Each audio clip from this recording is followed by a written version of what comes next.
Seigneur, que ta grâce, seule ta grâce. Nous voulons instaurer un état de droit.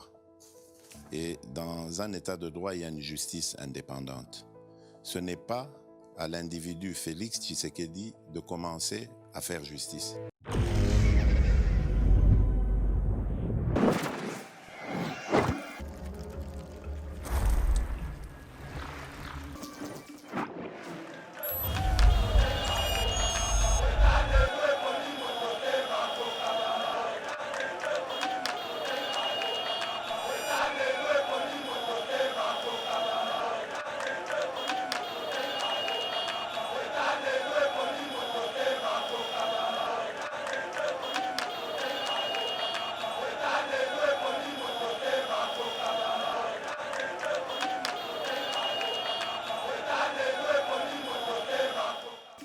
Yo mo ka dia makelela wu na biso ke banyama bakimizamba eningisi bato e awa na so bisa OK bilengeli na biso ke non ils veulent nous distraire. Janine Mabunda, on va bien les bien rendre justice na conseil d'état et on va la condamner des situations la place yo bon ça la mascarade on s'en fout de tout nous tout kanina ngo e ke to yebi ndenge cortège ta bona na Kinshasa to yebi ndenge to banga cortège no kandolo to ba so bate ngai na to sa ba piéton biso na ba piéton so moni cortège o kusana jamais et ba mutu kanya o yaka atalika da mutu ka Mabunda et puis Mabunda ta ma combien de mituka ba yo ciblera o yo na ndenge ni madame banda kala no sa no accidenté kaka lelo kaka polika mo indi jour J-3 Ozo soit ministre de la Défense au Assemblée FCC, il ne peut pas courir dans la cérémonie parce que le gouvernement est censé déjà être démissionnaire. On n'a pas un premier ministre dans ce pays. C'est plus de 5 semaines aujourd'hui qu'il n'y a plus de conseil de ministres dans ce pays. Là où se prennent des grandes décisions. Dites-moi maintenant. Pour la gestion du pays. Dites-moi maintenant. Présence du ministre de la Défense, il viendra faire quoi? Ministre parce que si vous ne savez pas, meeting et à qui lobby, tout le monde qui est en train de c'était pour nous cible potentielle. Dans les prochains jours, bah quoi attaquer. Je vous dis déjà, naïbisa qui bien awake cadeau les 25 années. Cadeau il y a les 31 années. Oh, oui mais il soso bonne année. Soso bonne année zali. Non, ka ba manger mo fibo. Ah, soso bonne année. Hein? Soso bonne année, nego kandolo ezali dans moins de 40 jours. Ah bon? Batula kokaba mona na rebisa yo. Boulanda fois. Ya tulante. Washala. Na so rebisa yo, il aura du feu. Comme ils ont voulu du feu. Sadar nous avait garanti que non, il va paralyser. Moïse Mugabe nous a dit que non, on doit vivre avec eux, vouloir ou pas. Kabila nous a dit 50 ans en arrière. On lui a répondu. Na autre meeting aérien. Fasi Kalombo a lobby boye. Alors c'est une participation na ye na auto bengi constitution nationale sous prétexte va passer un poste ministre des finances. Tant que on a une côte ce qu'on a Muzito ministre des finances. Oyi bali susu bo ba chantier telemaki. Chantier za na kwa ya Maluku du marché na commune de Kinshasa bande telema. Pour assisango. Nous voulons instaurer un état de droit. Et dans un état de droit, il y a une justice indépendante. Ce n'est pas à l'individu Félix Tshisekedi de commencer à faire justice. Bonjour mesdames et messieurs, bienvenue dans notre émission éveil patriotique. Lelo mokolo ya dimanche, to souhaiter bino ba bon dimanche. Bisika bozali en tout cas, ezali esengoma kasi koyamba. Yeba TV na banda kuna bino to koti bongona. Benjamin Mwanasuka poto pesa bino actualité ou ali ko dominer mboka na biso boyebi bien que consultation batu baloba qui déjà par rapport ya makambo alaki kolobama déjà il fallait ki moko mboka aloba le 20 alors aloba ki le 20 yango tozali na Benjamin Mwanasuka na plateau c'est biso le pourquoi moko zabi le 20 pendant que ba asiraki peuple congolais qui moko mboka aloba le 20 toko beta lisolo ya Janine Mabunda oya saki accident pona bango balobi ezali na mutuka moko siblaki kaka oyaye po etuta mutuka na ye. Pourquoi pas tobeteli solo ya PPRD ou soit FCC en général o bali kolobaki en tout cas meeting aérien et violer Constitution, article 214. Pourquoi? Puisque est respecté nani ba norme il fallait que ça te fallait qui ba tala likamwana dans l'Assemblée nationale selon bango et puis tellement que chef d'état-major azala quitté, ministre de la défense azala quitté pour na bango ezala qui eloko moko viola qui constitution puisque on a vu une armée étrangère sur l'espace congolais. Pourquoi pas? Tobe tapé masolo batu bali kolobake on lie avion wana ba avion de guerre wana ekende ko bombarder batu bali ko boma ba congolais na Beni mais ba ye ko sala ba jie na ville province ya Kinshasa na mwana mboka Benjamin ndete kokota mozindo ya maina oti koloba pe misusu oyo ezali pe actualité ya mboka na biso sans plus tarder mwana mboka Benjamin mwana suka pièce contre pièce l'actualité mbote ndeko Kandolo vraiment esengo makasi ko partager plateau moko na yo na fin ya semaine oyo na pesi merci na balandi nyonso tu ya EV Patriotique et Yeba TV Mobimba. Vraiment, merci beaucoup. Libota oyo na beta rapport et ba fongole lingai et aujourd'hui Benjamin Mwanasuka. Merci na ba abonné na biso na moni déjà tozo kende na plus de 94 000 abonnés. Kaka ndenge to kana ki to senga ki bino cadeau na biso été na fin de l'année oyo to atteindre 100 000 abonnés et rozala cadeau mouné no boko pesa biso. Merci pena mingi na balani so Yeba TV pe encore que 40 jours pour tous ces samboula oyo année oyo ezaki frappé la crise de Covid-19 et belé batika kibiso mais nzamba bateli était dans 40 jours tozali encore topesi matondi na kolo Yesu et to sala musala oyo au péril de notre vie na ba trésor Kandolo malgré ba menace banini mais il tient jusqu'au bout ces garçons vraiment merci beaucoup mwana mboka Benjamin Ali Esingoma kasi koza no plateau moko puisque ça la nga vraiment na koma Pepele, merci. Mon mboka Benjamin, en tout cas, Ali Esengo Mingi, Nenga na Otoloba, Awa, quand même, Toyeba, quand même. L'actualité, où elle est dominée, République du Congo, les propriétaires et locataires de la cité du fleuve saisissent Tshisekedi pour mettre fin à l'esclavagisme moderne et les calvaires dont ils font face. Kinshasa, des élèves plantent des arbres pour revendiquer les droits de chaque enfant de vivre dans un environnement sain. L'UNICEF lance une nouvelle radio dédiée aux enfants. AFDC Goma, une centaine de militants quittent Nenenkulu pour rejoindre Bahati Lukwebo. Wana yali quelques actualités autolocoti pour te faire bino quand même ce qui domine la République démocratique du Congo. Moi Mboka Benjamin Mwana Suka. Moko zamboka fallait qu'il y ait le 20 par rapport il y a autre qui pas communicateur ébélé il y a IDPS voire même Yopé Oloba qui yango qui moko zamboka le 20 mais moko zamboka le 20 ba congolais ba bi et alinini moko zamboka amoni ke koloba le 20 akoloba oyo ba congolais ba likozela été topé et alinini pour moko zamboka lo ba sur le 20 te ali kobanga ba bisukutu ba lobi ali kobanga et consort réaction na ali ndengeni vraiment réaction na ngai ya liboso ezali été tozali pena suivi dans le monde et na moni ozobwaka mwa mafuta na moto po ndeko Benjamin angalisa moto vraiment ezaki toko mingi na matumboli na yo ndeko Kando na webisa bino boye bayimboka boza na kimia mokonza mboka mona ke il fallait qu'on poursuivre auto bengi consultation parce que il faut battre nyonso puis ça zo sala yango puis ba congolais ba se retrouver na webisa ndeko Kando lo boye les Congolais ne seront jamais surpris na ba décision mokonza mboka koloba. Parce que Jean-Baptiste, avait déjà annoncé la fin de la coalition. Et il n'y aura aucune décision dans ma consultation ou contre peuple. Parce qu'à l'unanimité, tout le monde il est na FCC, Salaboy. Or, Makambutu Bawana est déjà prise en considération dès le moment où le chef de l'État a montré que je dois consulter le peuple. Et ne vous en faites pas. Nalobaki bien na maloba ngai, je pense image à l'obésali, nabaki sauf imprévu. Les 20 des chefs d'État koloba. Mais le roi chef d'État considérait que non, il faut continuer sous pour makambo sona bato ezali.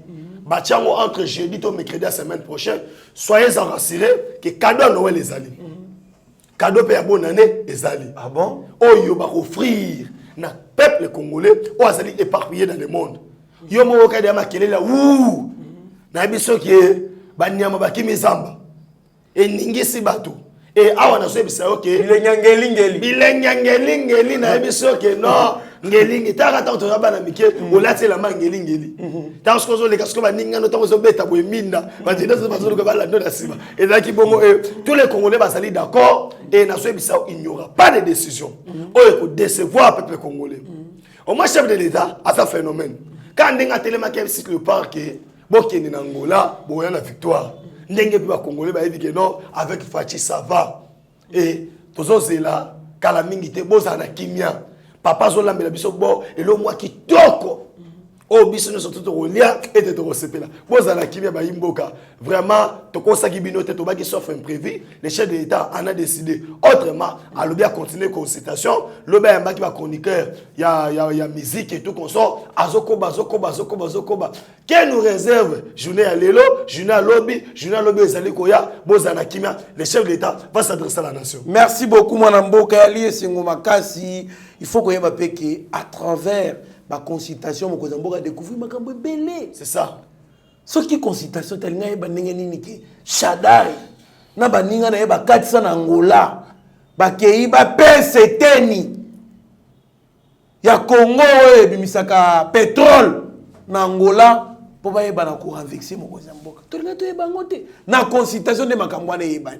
Donc Boz à la mité ma pio mokozamboka et puis ndeko Kandolo dans même d'autres d'idées à partir de la constitution de Toyebike ndeko Adolphe Muzito ndeko Martin Fayulu lisanga bonganga 5 Kabila nzo ndé basa déjà ensemble moko ce qui constitution to ngato bango ndengeni parce que bango no so baso défendre loko moko to comprendre vraie face ya basango au travers consultation tabake pa mokonza mboka to mona kaka boyo to ke pas Kabila to ke pas Martin Fayulu to comprendre vraie face la bango grâce à consultation botika consultation biso za nanu po to découvrir makambo ebele et le binde ko Kandolo to découvrir bena ebele au travers consultation pour na ba chege ba s'exprimer dans consultation oyo mambo ka mona ba chayer. En tout cas, merci beaucoup, Mwana Mboka, Ezali, Esengo Mingi, Toali, Kokoba, l'émission na biso. Mwana Mboka, jeune Mabunda, sali accident. Et Aline, Ezali, commenté, pour na kolakisa que Azali victime, il y a acharnement, non seulement na politique, mais aussi, Bali Koluka, vinaye. Ou s'attendait que ça qui est donc, démarche, Wana, Ezali, démarche moko, injuste.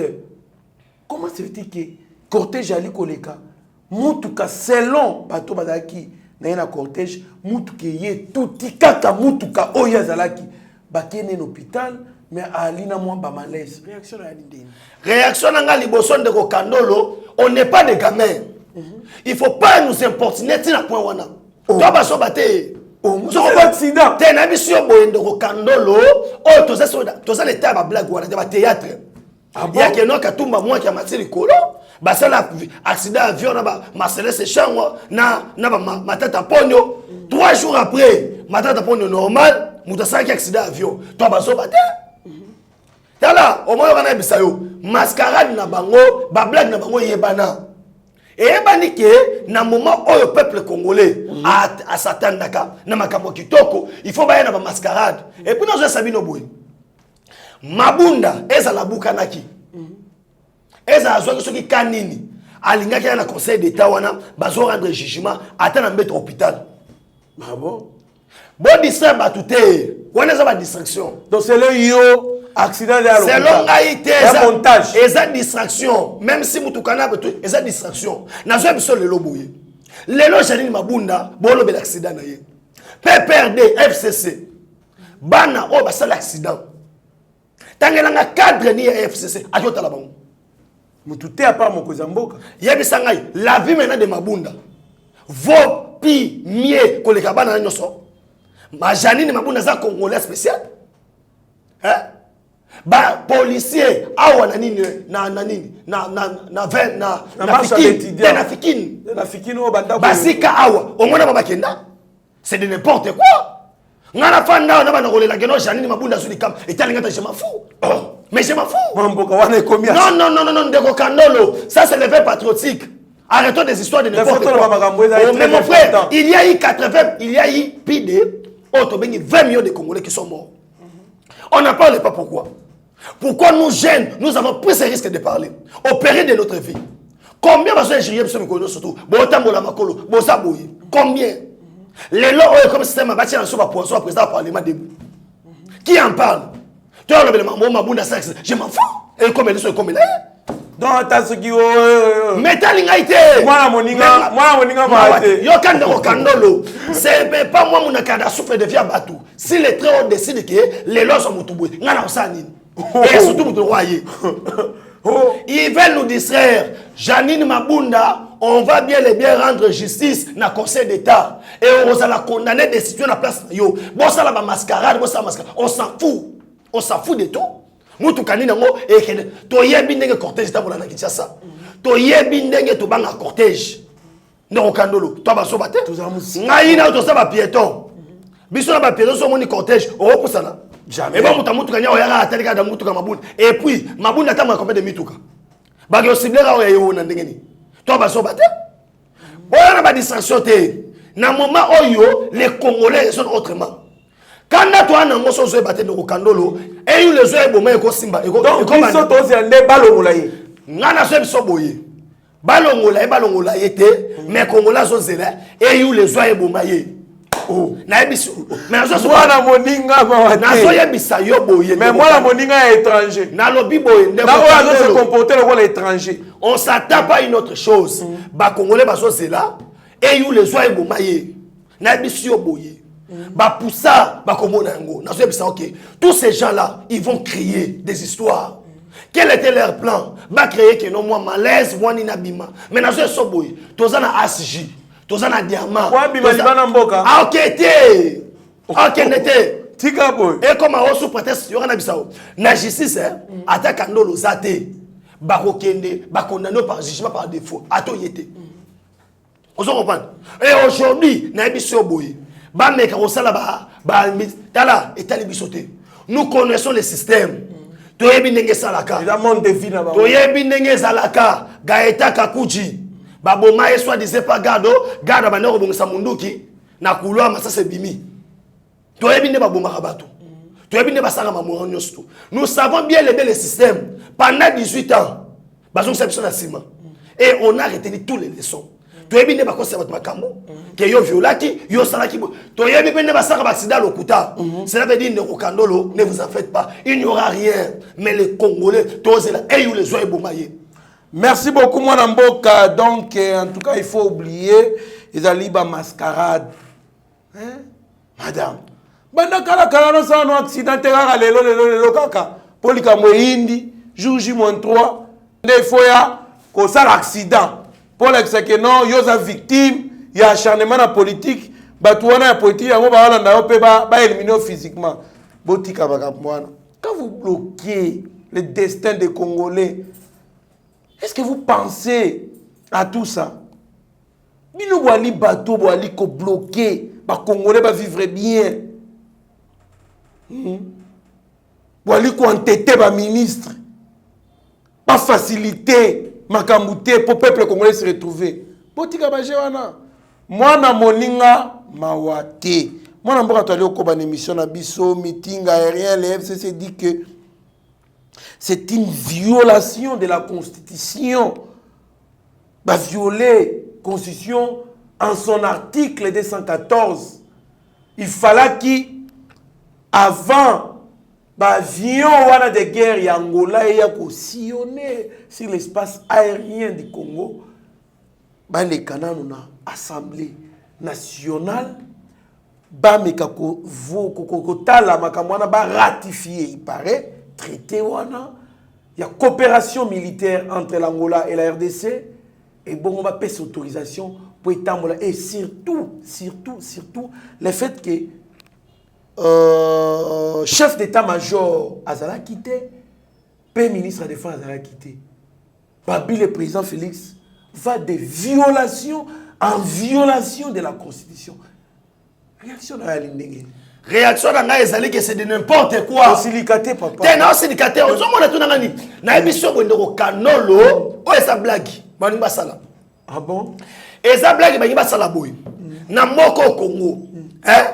Un certain James Kabarebe. Oh azali actuel ministre de la Défense.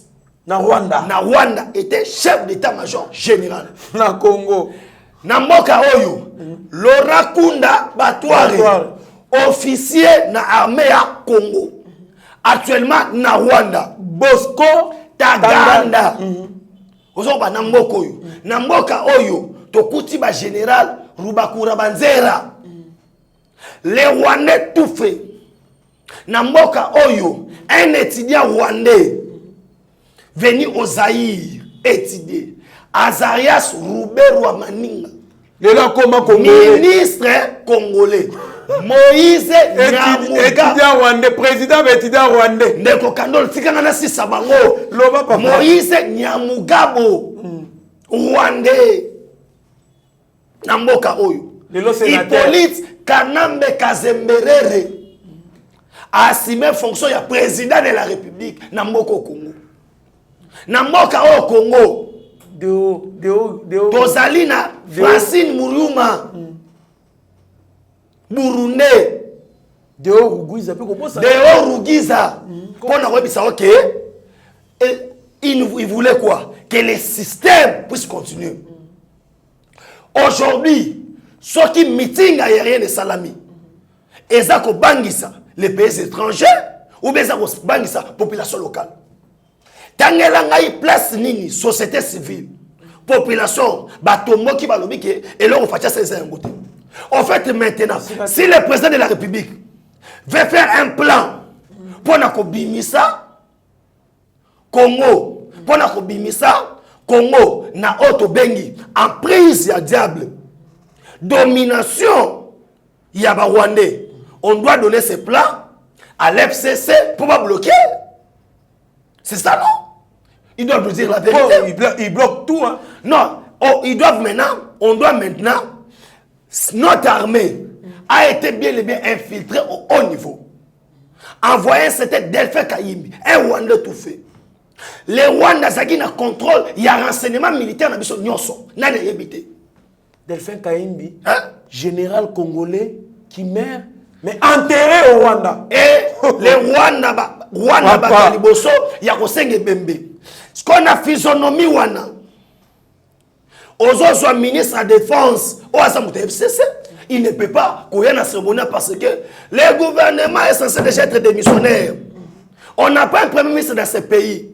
C'est plus de 5 semaines aujourd'hui qu'il n'y a plus de conseil de ministres dans ce pays. Là où se prennent des grandes décisions. Dites-moi maintenant. Pour la gestion du pays. Dites-moi maintenant. Présence, il y a ministre de la Défense. Il viendra faire quoi? Ministre parce que, si vous ne savez pas, meeting et à qui lobby, c'était pour nous cible potentielle. Dans les prochains jours, attaquer. Je vous dis déjà. Ah bon, ça va vous donner des stratégies. La cible est belée. La cible est belée. Et ça a moins de 3 minutes. Et ils sont moto. Et les gens vont regretter. Parce que, il y a une photo passer porter. Neko Kandolo, tu aussi la mingongo te. Tu joues un rôle très important, un événement patriotique. Cet événement patriotique doit être concrétisé par de grandes décisions. Et les grandes décisions, c'est ce que nous sommes en train d'applaudir. Quand tu dis aujourd'hui que les Ngengeli, ce n'est pas rien. Et ça fruit à 5 h du matin, 4 h du matin, on a la moutouka. On a refait un finger. Mais on a l'émission. Et aujourd'hui, me dire que non, soi-disant, c'est ça le lobby, on s'en fout. Les présidents garant de la nation, garant du bon fonctionnement des institutions. Il n'y a plus de gouvernement dans ce pays. Le président de la République a un prérogative en tant qu'arbitre. Il y a aucun article 69 de la Constitution. Il y a pour la Colongola, peuple congolais n'a pas si. Tout à fait. Hein? Qui ne sait pas qu'au cours, il y a moi, on a tenté d'assassiner le chef de l'État. On doit continuer avec les chefs d'état-major Wana, ministre de la Défense Wana. L'armée est ta politique. Et si on ose qu'on ça la blague nazo ebisa yo na ebisa ko bien awake cadeau le 25 ezali cadeau pe il y a les 31 ezali oh omina ba soso bonne année soso bonne année ezali na ka ba manze mo fibo soso bonne année soso bonne année nego kandolo ezali dans moins de 40 jours ah bon batula ko kaba mona na oyebisa yo boulanja fois ya tulante washala na soyebisa yo il aura du feu comme ils ont voulu du feu Sadar nous avait garanti que non il va paralyser Moïse na Mugabe nous a dit que non on doit vivre avec eux vouloir ou pas Kabila nous a dit 50 ans en arrière on lui a répondu na auto bengi meeting aérienne. Merci beaucoup mwana mboka ezali pasi binga na yebi onga na tangi na relation internationale na yebi ke il y a des organes pour les relations internationales au bakota en contact donc sans informer au préalable les nationales c'est-à-dire tozali na président de la République en tant qu'organe numéro 1 de la diplomatie et puis nous avons la centrale le ministère des Affaires étrangères onga na tangi le ministère des Affaires étrangères. Donc, l'organe Mibalana, ils peuvent aller négocier, signer, sans que traité quota et ils allont ratifier la solution, mais ça entre en vigueur. C'est ce que moi j'ai appris. C'est ce que moi j'ai appris. Donc, le président de la République, quand il signe, avec tête à tête, le président Angola va signer, va traiter. Il faut l'Assemblée nationale. Mais il faisait la constitution. Il est le garant de la nation. Ils ont rédigé la constitution. À l'époque de Kabila, il n'y avait pas de violation. Botika rozoba biso, biso taba zoba na binote. Pas constitution, patience ezali ngana yebi. Moi je connais des organes qui entrent en fonction donc sans qu'on tourne dans la centrale. Il y a le président de la République qui peut ratifier les traités là où il part et les traités entrent en vigueur automatiquement. On ngana yebi. Do yebi sa Kabila ke Basoda basoya pour se préparer. Pour bloquer à travers l'Assemblée nationale, il y a le Kouta. Bon, mais ça peuple congolais vérité que basoya cliché là qui garate. Tozu de agnon surtout. Tolo bawana, tozu nyoso. Bon ça bis. Na lobi tozu la ba image tout ya kinyakati. Tozu de agnon so. Ndelo mo tolo ba yango. To bangelo mo te mereso tozu yango. Bande ko ba bolingo, hein? Bo pesa mituka, bo pesa to s'en fout. To tambola makolo mais to ko loba. Et loko oyo obinga ya kadina malula loba bien soki na lobi na kufi soki na lobi te na kufi tamena loba soki na kufa pe na kufa na ngai na bosolo parce que la vérité c'est l'une des parties du nom de Jésus-Christ de Dieu. Je suis le chemin, la vérité et la vie. Voilà kanda na bango ezaki ke balinga tout cas esclavagisme ya ba généraux rwandais boloba yango. Merci beaucoup, moi, Namboka, toi, Likoko, ban émission na biso. Professeur Bin Kikaya Kalou. Alobi, au lieu, il y a qu'on sillonner dans des avions angolais sur l'espace aérien de Kinshasa. Pourquoi pas, Bazoaba, qui est dans l'Est, Wana, na ba Ruchuru, Beni, na Bunya, na ba Walikale, côté ba guerre ezali. Bakende ko bombarder bato bali ko bomba congolais chaque jour mais ba autant ça on a Kinshasa ça n'a aucun impact. Réaction na ngande ko kandolo na zo biso boye chef de l'état qui est les notables est biseni la guerre que nous subissons les responsables sont à Kinshasa qui ka bien moté hein dans la documentaire, il y a les sang dans nos portables. Qui sont les responsables? Banani baso alimenter ba groupe rebelle na est. Ba taba to za Kinshasa. O ba bengo na Kinshasa ba forcer musori, ba to ba immeuble na makila bato. Biso to ba so baté. Tu moni meeting arrière bani na Kinshasa. Pour na biso que les responsables de la guerre. Pourquoi ça nous était et bote soutien ba pikola ka misisa. Kinkaya Bikaroub na webi soboy. Tozo pikola misisa aux FCC. Responsable de la guerre symétrique parce que la guerre ya Congo et Rwanda, Uganda, Burundi, ba se déguiser na maso to bengi FCC. RCD pardon. RCD Yendesko FCC. Tous les cadres RCD, les ba midilis na ratia FCC. C'est ça. Yango moni biso to ba so baté. to yebi cible, to yebi ba responsable. Les responsables de la guerre à l'Est, Bana Kinshasa. Basana Kinshasa. Inutile okende kuna. Voilà, il y a un moment où c'est une note circulaire, nous, to bloqué, nous, déjà, nous, to abimate. Mais ma vie déjà, ma cacho illégaux. Bakacho illégaux, hein. Bakacho illégaux, n'a bien goûté. Mais là, biso to yebe zali ke, bakende ko découvrir, batu ba bomba bango, na bisiko esengélité. Ya to esa batu boy, que biso peuple congolais to baso batende au kandolo. Omoni lelo, kikara soki kinkara bikarubi. Yepe kombo na ye, ah, kombo kota ba air na za confiance. Yango na solo bake. Non, la confiance ba kombo kota ba air barré. Kandolo, lelo po ba yebo vrai congolais. Et c'est un marambo yo so bimisa. Yo mata ba une consultation, ta Roger Lumbala lobby, batali ote nani nani auto bengi nani oya police nani olenga ko. To découvrir nzete na mbuma na yango. Et aujourd'hui, quand il nous dit que yebisa ngai, lisumu eza nini, so ba veta mo likolo. Mais pour Nabango, un Rwandais, chef d'état-major général, silence radio. Ba Rwandais, dans service de renseignement, silence radio. Ba Rwandais dans l'entreprise. Ba Rwandais dans le ministère. Ba Rwandais dans la régie financière. Ba Rwandais dans la DGM. Rwandais ça y est le côté. Rwandais fait une normal. Pour la raison que non, Kinka Bikaru bizana kimia. Cible oui bon kamingité. Merci beaucoup mon Mboka. En tout cas, tu as eu une émission à Bisso.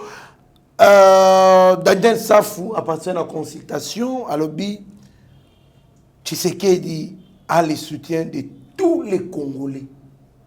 Waouh. Daniel Safou à l'autre qui je rêve Kabila Koto na droite. Tshisekedi na gauche. Bali ko bundisa azu bangwa ningisi bangwa tout ici bangwa mitu. Le lo fara na président de la République.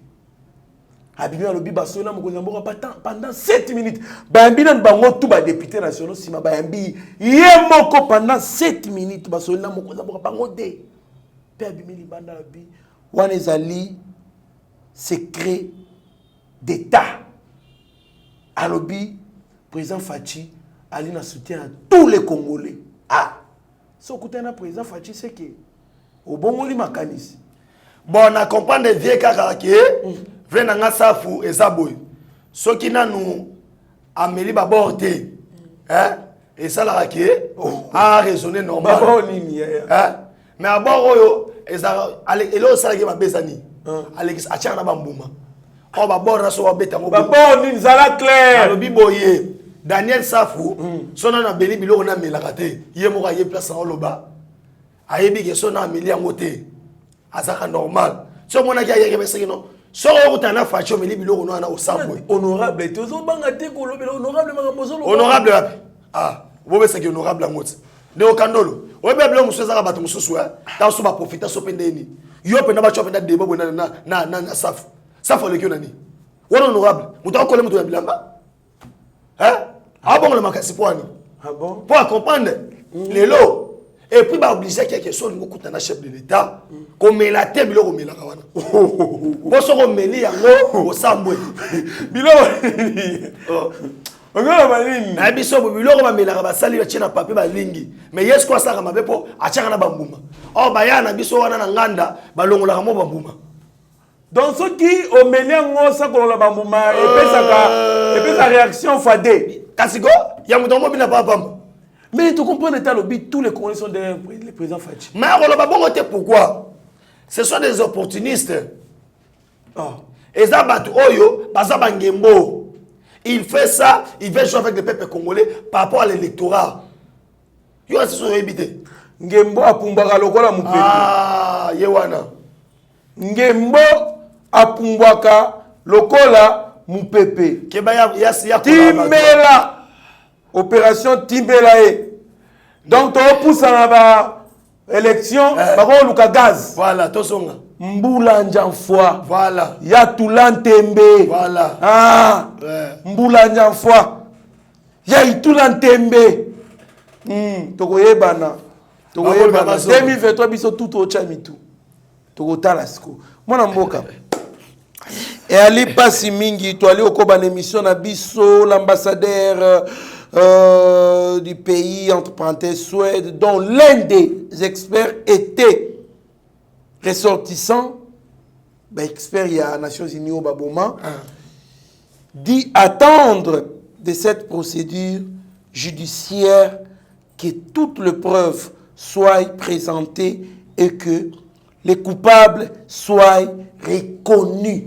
Tu vois bien que Emmanuel Ramazani Shadari, coup sur coup, Zamabi Perkit, les paralyseurs de la bulle de Rati du Congo, Ali Kosamba, pour le des experts, il est cité dans ces dossiers du fait qu'il était ministre de l'Intérieur et Sécurité à l'époque. Moi, Mboka. Ambassadeur, il y a ceux dans le bien, il y a mon clair. Pour Mikolo, il y a Yendongo. Réaction à l'Indégué.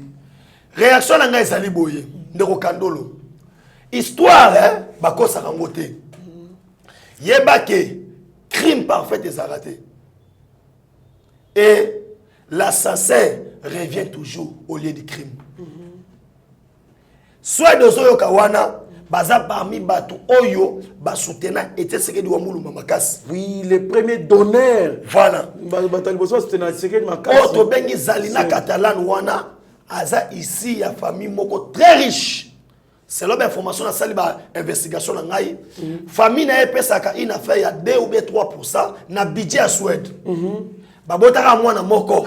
Voilà, parce que mwana wana tellement famille na bazaki na mbongo ebele alinga kaka akambama asala musala na ba Nations Unies ko aider batu mususu ko tala babola ba parents ne ba pekisa linga yoka te. Et puis tant Tshisekedi Félix Tshilombo président de la République a eu pouvoir bayaki ko papa ne na moni ba na Kinshasa pour ba bisa Félix Boyeke to soutenir papa na ona mingi tango za envie aïse bango ngana ko sa ni bolampo abili abibiso to zoluka justice et salima erreur Shadara Salaka tamba boma les désespère à récupérer montre tchala loboko mais montre Zalina Catalan Tikaboe. Oh papa, mais nazo ebisa oboye. Oh montre-moi. Ayebisi yo que nazana vidéo ndenge bazo kata Zalina Catalan mutu numéro na nga téléphone yango piste 143 9 70 40 89 57 piste 143 9 70 40 89 57 na routine de longo ba yi mboka nyoso otasko ba soda wana eza baka mwena sapute eza ba soda oyo bomba tindaki. Le plus grand problème est Zalina Catalan, na Michel de Sèvres, ba découvert qui comment armée étrangère, comment Gédéon yoka Gédéon qui ont le Katanga, ba on la massacre na Kasai. Na Kasai. Bangosko comme était hier à l'époque ministre intérieur, tango Zalina Catalan, na Michel de Sèvres, ba su ba information ba ngba bima, Shadara bisa ko bozela, na tina bino jeep. Et à quoi escorter bino et bimisa bino bakamata les deux chauffeurs bakena ba qui pas na zamba baboma bango ne les deux experts tabazo ke babule ke tosana banani normal ba se trouva na mbescade wana. Et aujourd'hui ba français ba lobaka menté vidéo restera toujours quelque chose vidéo ne ba yimbo kana sabino boye Shadari coup sur coup. Et puis, Abunda Amabe, boxeur Abunda Abouete. Babomba à moi, au bombi gauche, au bissi droite. Il y a une abunda na fatia bissi tout le débat beaucoup. Abosa qui a bomba garde. Aïe, baké round des à 12. Aïe, baké round des à 12. KO.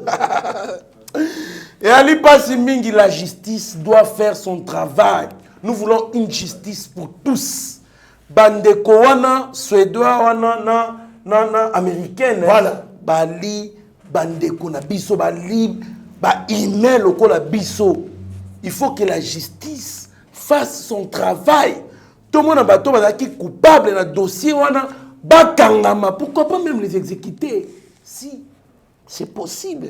parce que tu comme dans stade oya mwana moninga Mawate etali bisote bonyokoli biso pendant 18 ans etali bisote bolukanga ne bolobaki bolukanga bobomanga d'ailleurs natambola makolo botutaka na mutuka je n'en disconviens pas likambo ya mutuka na les yeux to répondre bandeko boy pona ki likambo ya mutuka so to na commentaire boy na boy mutuka to kozwa na tango esengeli toza pressé na mutu te oya kolinga kotina mituka sengeli ba complexe d'infériorité bwana mituka wana ya miyibi ya moyibi mbongo on a train de sommer mutuka 2 millions 205 millions de dollars ne ba sommer mituka ngana kozwa mutuka ya voie normale ya moyibi te ya voie normale et j'ai le pétrolier. Donc, c'est un peu ça. Moi, je suis presque dans la émission na biso. En tout cas,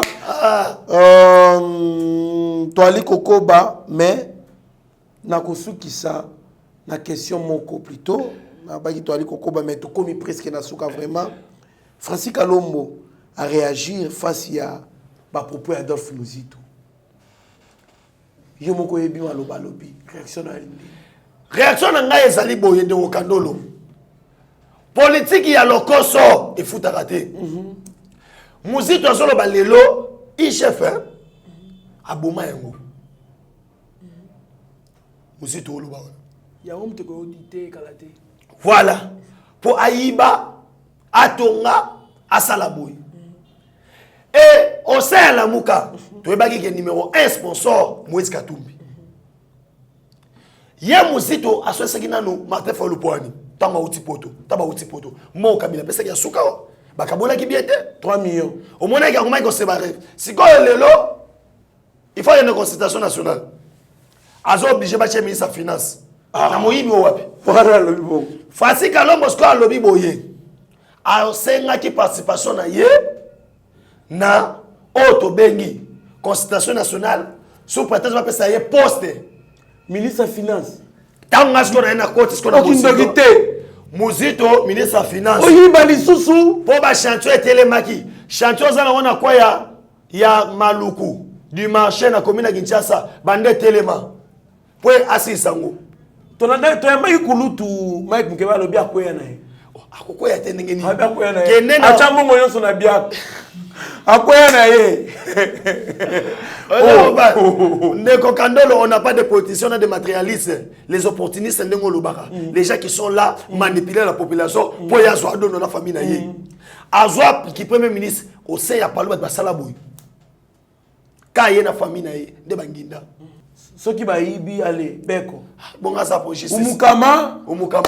Merci beaucoup, mon Mboka. Un mot sur une réunion à Kolwezi. Réunion à peu perdre. Bali koye manzemwa ya chalamwana ingratitude. Ba chepena e beta na sal ba kituba oyemba ingratitude. Oza mutema mabe okende musika te. Mais oza mutema mabe pona ko sauver peuple congolais na ndimi. Oui oui. Na ke musika te na okende musika na kombo na Yesu parce que muto abia ke to ke musika te c'est Kabila qui a bien prononcé que nous retournerons 50 ans en arrière. Chose qui sera pas possible. Na moi soirée midzembona. Na bango no sotwana basé le romoko. Basé le romoko. Merci beaucoup mwana mboka to komi na souka émission na biso tala caméra ya Steve Konde HD le petit génie. Balobi yemoko infographe, yemoko réalisateur, yemoko caméraman, yemoko monteur, yemoko maintenancier. Je suis fier d'avoir un frère comme lui. Tala caméra na pesela malobano ya souka. Et bon moto kutana souka. Merci beaucoup Ndeko Kandolo na opportunité o le ka sosu na eve patriotisme ko lelo kimi anzambe e ingela mabota bino surtout bo passer ba bon weekend na lobaka ke numéro de téléphone za plus 743 9 70 40 89 57 mais na osana te ko pesa merci na Steve Konde le petit génie balobi soki yete mais mo bozo bilenge ngelingi l'émission et ça qui te merci beaucoup. Merci beaucoup, Mwanamboka Benjamin. En tout cas, Ali Sengomingi. Merci à Stéphane Kanko, moi je loue Kanko la première. Merci à Ashley. En tout cas, en Belgique. Restez branchés sur notre chaîne. Vous ne serez en aucun cas déçus. Mieux vaut être maître de silence qui est plutôt esclave de ses propres mots. Merci et bon week-end. Seigneur, que ta grâce, seule ta grâce. Nous voulons instaurer un état de droit. Et dans un état de droit, il y a une justice indépendante. Ce n'est pas à l'individu Félix Tshisekedi de commencer à faire justice.